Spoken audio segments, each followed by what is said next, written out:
ദേവരാജൻ, ഇതെന്റെ മോനാ. വളരെ വൈകിയാണ് അറിഞ്ഞത്. നേരിട്ടൊന്ന് പരിചയപ്പെടാൻ കാത്തിരിക്കുകയായിരുന്നു. പേരെന്താ? വിജയ്, വിജയകൃഷ്ണൻ. എടോ, ഞാൻ എഴുതിയ വിൽപത്രം താൻ രജിസ്റ്റർ ചെയ്തോ? ഇല്ല, ഒരല്പം ലീഗൽ ഫോർമാലിറ്റീസ് ഉണ്ട്. ഞാൻ നിന്നോട് അനുവാദം ചോദിക്കാതെ ഒരു വിൽപത്രം തയ്യാറാക്കി വക്കീലിനെ ഏൽപ്പിച്ചിട്ടുണ്ട്. എൻ്റെ എല്ലാ സ്വത്തിൻ്റെ അവകാശി ഇനി മുതൽ നീയാ. ഞാൻ സ്വത്ത് മോഹിച്ചല്ല അച്ഛൻ്റെ അടുത്തെത്തിയത്. എനിക്കെൻ്റെ അച്ഛനെ വല്ലപ്പോഴും നേരിട്ട് കാണാനുള്ള അനുവാദം മാത്രം മതി. വല്ലപ്പോഴുമല്ല, എന്നും കണ്ടോണ്ടിരിക്കാൻ.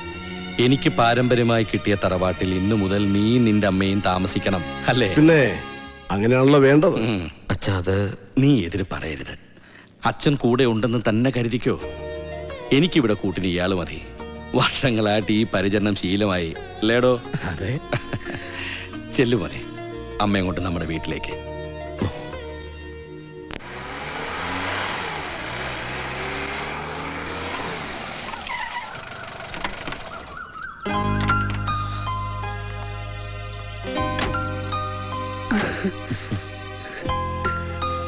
നമസ്കാരം. സാറ് വിളിച്ച് പറഞ്ഞിരുന്നു കൊച്ചമ്മയും മോനും വരുമെന്ന്. ഇതാ താക്കോല്. വന്നാട്ടെ. വാമേ.